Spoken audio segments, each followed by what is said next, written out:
Your judge is judge number 1, Sister Nida.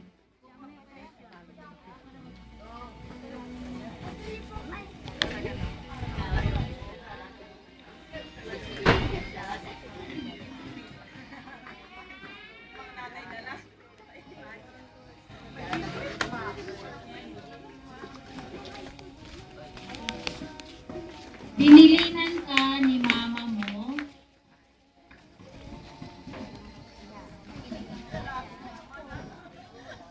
Binilinan ka ni mama mo na huwag iwanan ang kapatid mong bunso.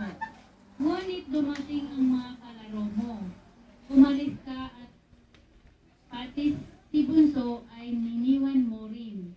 Ano ba sa palagay mo? Tama kaya ang ginawa mo?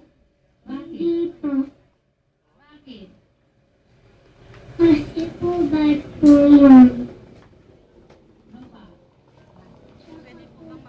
Hindi po papasalamatan po ni Jesus pag po bad po.